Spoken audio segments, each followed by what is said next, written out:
Well, this is different.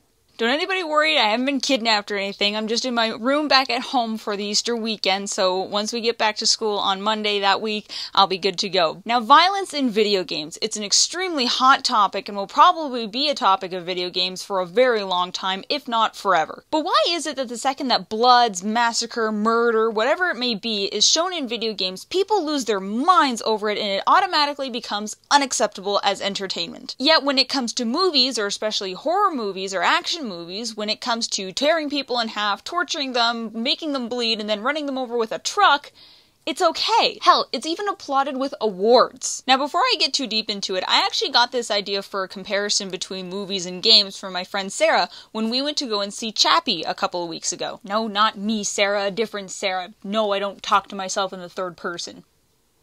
Often. In Chappie, there's a scene where a guy is completely torn in two, and after the movie was done, my friend Sarah and I went outside to wait in the lobby for her dad to come pick her up, and we got talking on the topic of how we were surprised that a movie that looked like it was supposed to be fun and entertaining suddenly had a guy getting torn in two. Background info. My friend Sarah is actually in college for filmmaking, just like I'm in college for broadcasting, and while she was taking film, I was taking a gen ed for video game theory. Yes, there was a course in college for video game theory. We started talking about the differences between violence in video games and how extreme gore fests like what we saw in Chappie were acceptable in movies. So the concern of violence in video games first came to mind with the arcade game Mortal Kombat. Now everybody knows this game, the CGI style, the characters, the awesome moves, spines being ripped from people's bodies.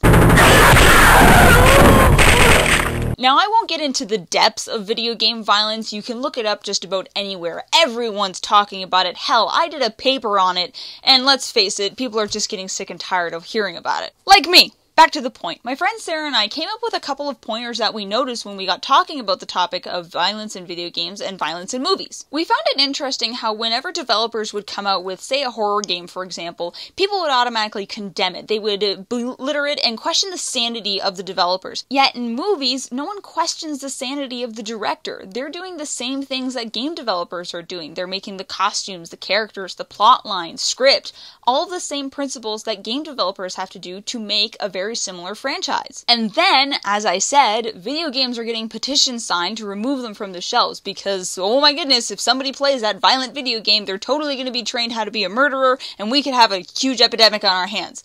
But then movies of the same genre, violence in them just as much, are being applauded and congratulated for thinking outside the box and really scaring their audience. Wait, but they both...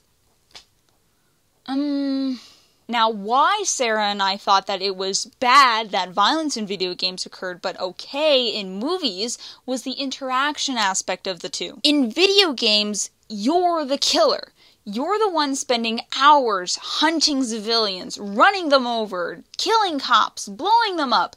You're in control of your decisions, and you're the one making the choices to take those actions and kill those CPUs. But in movies, you're only watching it happen. The actors and director are only showing you what happens. You're just sitting there and watching as it unfolds. Instead of in video games, you're in the moment. You're making the decisions. And who knows, perhaps it's just how video games are seen right now. Maybe people see slaughter games or horror games as our generation of rock and roll. It's misunderstood and taken as a way to act out, rebel, and just overall go against the norm. And if we're lucky, maybe it'll become like horror movies today or rock and roll back then, where it'll eventually be accepted or given a special place in genres and entertainment. But until then, we'll just have to push forward, play the games we like, and hope that maybe someday people will learn to understand that what we like isn't as bizarre as it may seem. Everything has a reason for why people enjoy it, and some of them might just be harder to understand than others. I feel like this got really serious and preachy really fast.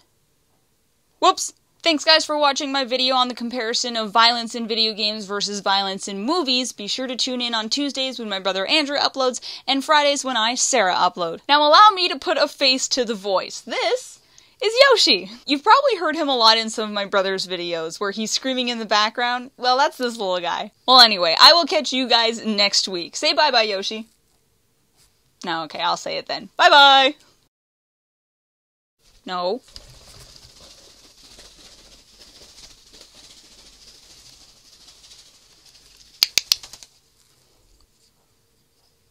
Bird!